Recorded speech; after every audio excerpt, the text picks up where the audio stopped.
जय हिंद, जय भारत। मैं रेबल श्रद्धानंद। निर्मला जी, आज का जो विषय है वो आपके ऊपर है।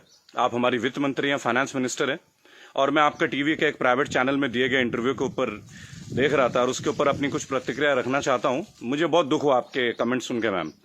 मुझे नहीं पता आप ये आंकड़े कहाँ से लाती हैं। आपने उस इंटरव्यू में ये कहा मैम कि लोअर मिडिल क्लास जो होती है भारत में, उसकी न्यूनतम इनकम जो है यानी मिनिमम इनकम है वो 6 लाख से शुरू होती है और मैक्सिमम इनकम 18 लाख तक जाती है। मैम, मुझे बहुत दुख हो रहा है कि पता नहीं आपने इकोनॉमिक्स की पढ़ाई कैसे करी होगी। आप जानते हैं मैम लोअर मिडिल क्लास का मतलब क्या होता है, या लोअर का मतलब क्या है, इसका अर्थ आपको पता है मैम? लोअर, एक सिक्योरिटी गार्ड मैम 8 से 10 हजार रुपए कमाता है मैम, पूरे साल में 1,20,000 रुपए। उसे आप कौन से क्लास में रखना चाहेंगे मैम? एक नया क्लास क्रिएट कर देंगे क्या?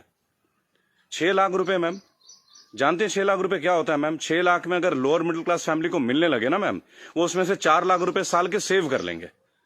वो अपने बच्चों को आपके सो कॉल्ड इतने अच्छे गवर्नमेंट एडेड एजुकेशन स्कूल्स में पढ़ाएंगे, गवर्नमेंट एडेड हॉस्पिटल से उनकी चिकित्सा करवाएंगे, और आपके इतने अच्छे अच्छे आधुनिक फैसिलिटीज जो पिछले 7 ईयर से बीजेपी गवर्नमेंट प्रोवाइड कर रही है, वह हम इंडिया में, हम वर्ल्ड में बहुत अच्छे रैंकिंग में आ रहे हैं, जैसे कि बीजेपी का ग्राफ बताता है। वास्तविकता क्या है वो तो हम लोग जानते हैं मैम। मैंने भी वोट किया मैम, बीजेपी को वोट किया, लगातार 2 बार वोट किया। लेकिन मैं आप जैसे नेताओं की जब सुनता हूं ना मैम स्पीचेस, और आप लोगों के आंकड़े, आपके जो डेटा बैंक, आप ये डेटा बैंक कहां से लाती है मैम, ये सोच के मैं बहुत सरप्राइज रहता हूं मैम। आपने बोला 6 लाख न्यूनतम है, 18 लाख मैक्सिमम है मैम। 18 लाख समझते हैं आप मैम? 18 लाख क्या होता है मैम? 18 लाख तो मैम एक अच्छे खासे एमबीए का पैकेज नहीं है एनम में मैम, पर एनम का, वो भी टॉप इंस्टीट्यूट में पढ़ के। आपके सो कॉल्ड कॉलेजेस से जो बच्चे निकलते हैं, एमबीए, बीटेक, आप जानते हैं इनकी पैकेज कहां से स्टार्ट होती है मैम? तो इसका मतलब ये सब लोअर मिडिल क्लास में आते होंगे आपके हिसाब से। So called good MBA, so called good BTechs and MTechs, ये तो लोअर मिडिल क्लास से आते होंगे मैम। हायर वाले कौन होते होंगे ma'am? Highly rich people, highly rich industrialist. Upper middle class तो फिर आसमान में रहने और जमीन पर रहेंगे ही नहीं। अपने आंकड़े ठीक कीजिए मैम, देश एक मुश्किल दौर से गुजर रहा है। आप किस तरह की स्टेटमेंट दे रहे हैं? आपने उस दिन बोला मैं मुद्रा लोन में हमने इतने इतने लोगों को दिया, हमने उद्योग वालों को दिया, हमने बुनकरों को दिया। मैम आपने किसको क्या दिया? पेपरों में दिया है क्या मैम? आपको मैं चैलेंज करता हूं Nirmala Sitharaman ji, I am officially challenging you ma'am. 100 youth लेके मैं आपके पास आने को तैयार हूं, जो ग्रेजुएट्स हैं, पोस्ट ग्रेजुएट्स। आप मुझे ये बताएं कौन से ब्रांच से आप उनको ये लोन देंगे मैम? मैं आपके पास ले आता हूं मैम, और मैं नतमस्तक हो जाऊंगा, क्योंकि जब आप 100 को देंगे, अगला 1 लाख यूथ मेरे साथ तैयार होगा मैम।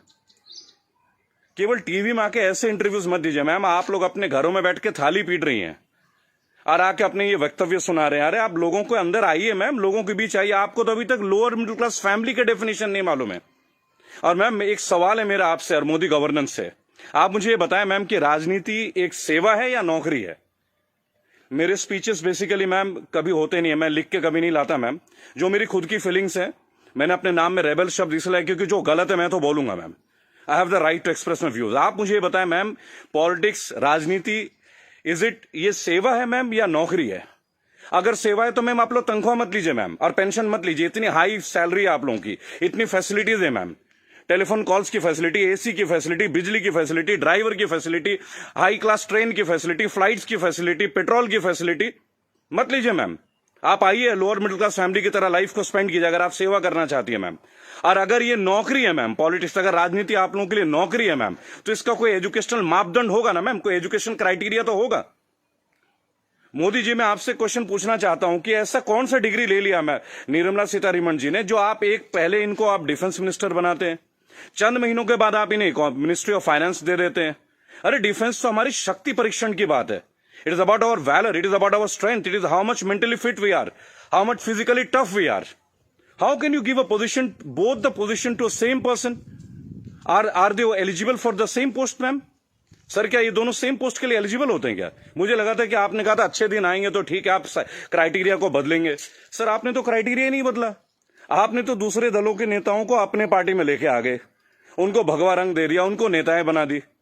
मैं दिल्ली में जनवरी मंथ में इंटरव्यू देख रहा था अनुराग ठाकुर का, फरवरी में, देश के गद्दारों को गोली मारो। बड़ी अजीब बात है, हाईली एजुकेटेड है, क्रिकेटर हैं वो, शायद बीसीसीआई के हैं, और तो और अमित शाह के पुत्र जो वो सेक्रेटरी बन जाते हैं। लोगों के ऊपर आप लोगों को बड़ा अच्छा लगता है। आपकी आईटी टीम के ज्यादातर लोग राहुल गांधी को पप्पू पप्पू कप्पू करके बुलाते हैं। देखिए मैंने एक बात सीखा है, अगर आपको हंसना है ना तो सबके साथ हंसे। If you want to laugh, laugh with others, don't try to laugh at others. It doesn't show your good politics, it shows the political vendetta. अभी प्रियंका गांधी जी ने बसों का इंतजाम किया तो बहुत सारा हवा मच गया कि भाई ये गाड़ियों टेम्पो हैं, वो हैं, फलाना है, ढहका है। अरे सर, आप 2000 बसें लगा दीजिए ना। चलो उन्होंने ऑटो दे दिए, टेम्पो दे दिए, पर उनको कुछ फीलिंग तो रहा, वो दे तो रहे हैं। आप लगा दीजिए 2000 के बदले 4000 बसें। किसने रोक रखा है आपको? उन्होंने तो ये तक कह दिया कि भाई हमारे बसों में आप बीजेपी का झंडा भी लगवा लें। गलत कर दिया क्या सर? उसमें भी आप लोग शोर मचाना लग जा रहा है। ऐसा लगता है जैसे you are always ready to fight instead of getting it worked. अच्छा देखिए, मैंने नितिन गडकरी का भाषण सुना टीवी में, ये लास्ट वीक की बात है सर। उन्होंने कहा स्वदेशी अपनाओ। चलिए सर, अपना लेते हैं, पर मुझे बताएं, मेक इन इंडिया और मेड बाय इंडिया, इन दोनों का डिफरेंस आपके मिनिस्ट्री का कोई एक मिनिस्टर मुझे दे सकता है क्या? मेक इन इंडिया है क्या सर?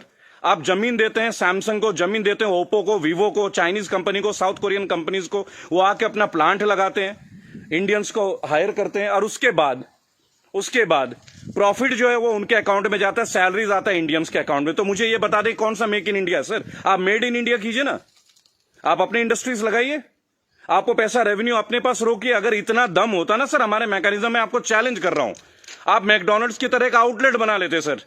25 रुपए का बर्गर बेचने वाला भी लाखों करोड़ों रुपए डॉलर्स में कन्वर्ट करके इंडिया से लेके जा रहा है। आप छोड़िए मोबाइल फोन तो बहुत बड़ी बात है, 20-20, 50-50 हजार की बात है। आप बर्गर बनवा दीजिए सर, आप ब्रेड्स बनवा दीजिए, रेवेन्यू यहां जनरेट करवा दीजिए सर, मेड इन इंडिया कर दीजिए। What is make in India sir? आप कहते हो स्वदेशी अपना, फॉरेन की कंपनी को आप जमीन अलॉट कर रहे हो, राइट? और आप कहते हो चाइना का बहिष्कार कर दो। आप मुझे बता दें बीजेपी के कौन से नेता के पास इंडिया वालों का फोन है सर? और बीजेपी छोड़िए, किसी भी पार्टी, मैं यहां किसी और पार्टी का माउथ पीस नहीं हूं सर, क्योंकि मुझे देखा गया है, मैं देखता हूं ये चीज। अगर मैं आपके पॉलिटिकल किसी फेलियर के बारे में बात करूं तो लोग तुरंत बोलेंगे भाई ये तो कांग्रेस का आदमी है। It's very cheap sir, it sounds very cheap. ठीक है सर, आपसे पहले हमने कांग्रेस को भी वोट दिया, क्या गलत किया सर? गलत क्या किया भाई? जो मेजोरिटी में आएगा उसको तो वोट देंगे ना। मुझे ऐसा लगता है कि आप ऑपोजिशन को भी नहीं टिकने देते हैं। भाई एक सोशल सिस्टम है, गवर्नेंस के एक सिस्टम है सर। आप अच्छा गवर्नेंस करेंगे पर एक मजबूत ऑपोजिशन, आप तो ऑपोजिशन को ही परचेज कर ले रहे हैं आप लोग। ज्योतिरादित्य सिंधिया को आपने परचेज कर लिया सर, बुरा लगेगा सर सुनने में। ऐसी क्या घुट्टी दे दी सर? एक झटके में एमपी की गवर्नमेंट जो है वो कोलैप्स कर जाती है, वो भी उस दौर में जब कोविड-19 का दौर रहता है। तब आप लोगों को कोविड-19 का अवेयरनेस नहीं होती, तब आपको नहीं लगता कि लोगों के बीच आपको जाना चाहिए। अहमदाबाद में लाखों लोगों की भीड़ आपने कर दिया, नमस्ते ट्रंप कर दिया सर। क्या ये पॉलिटिकल फेलियर नहीं है? आज आप बता रहे अचानक से आपने 25 तारीख को लॉकडाउन कर दिया और 1 महीना तक आप नमस्ते ट्रंप की तैयारियां करवाते रहे sir. What is this sir? झूठी शान का हमें क्या करना है सर? आज सबसे पहले आप अपने नेताओं को बोलें कि वो कुछ भी बोले ना टीवी में, हेल्प तो आप करना नहीं। मेरी बात सुने सर, सब आत्मनिर्भर है। मजदूर कौन सा मर्सिडीज में घूम रहा है सर? उनके पैर में फफोले गिर रहे हैं।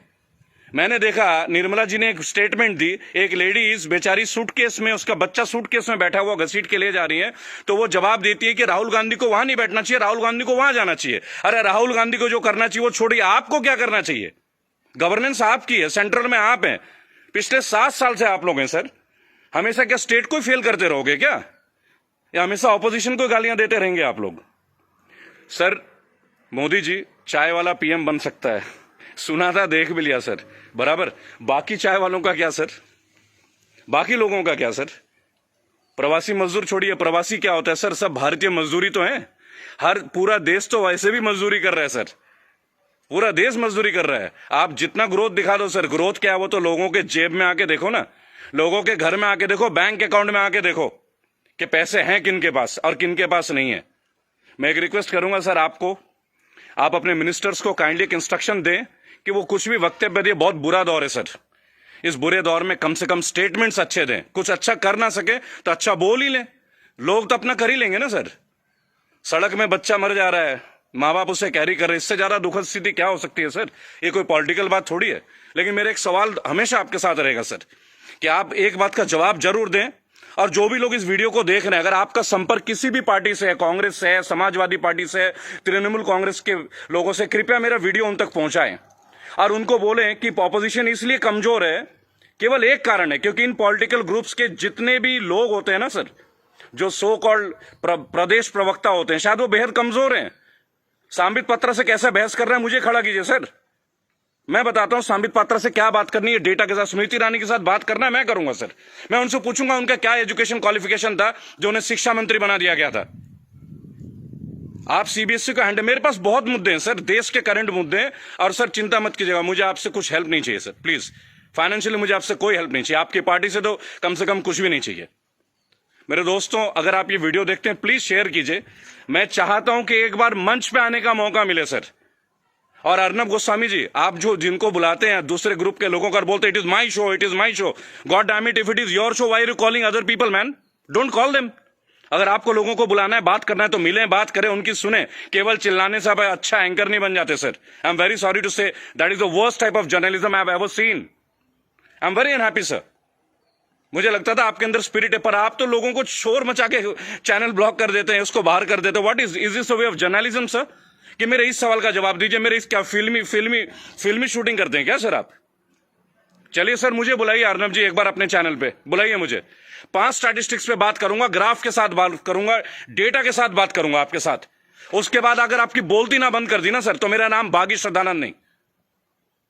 मैं बीजेपी के अगेंस्ट नहीं सर, मैं बीजेपी गवर्नेंस के अगेंस्ट हूं। मुझे नहीं लगता भगवा पहनने से ही मैं हिंदुत्व का पहचान करा जाएगा। मेरे अंदर बहुत हिंदुत्व है। कमाल की बात देखिए, मेरी आखिरी लाइन है, गौर से सुनिएगा सर।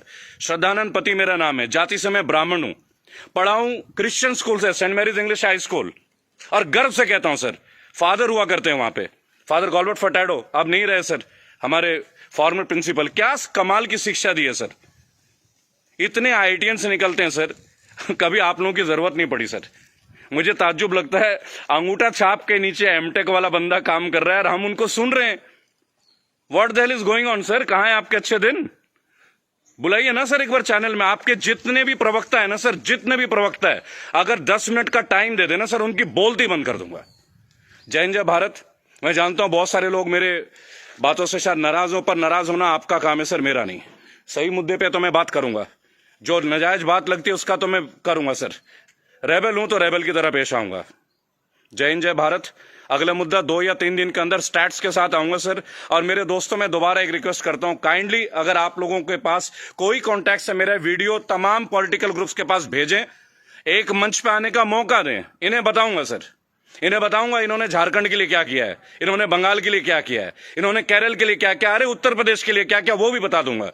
हम भगवा में, उत्तर प्रदेश में सबसे महंगी बिजली हमारे यहां आती है। ये है ना अच्छे दिन।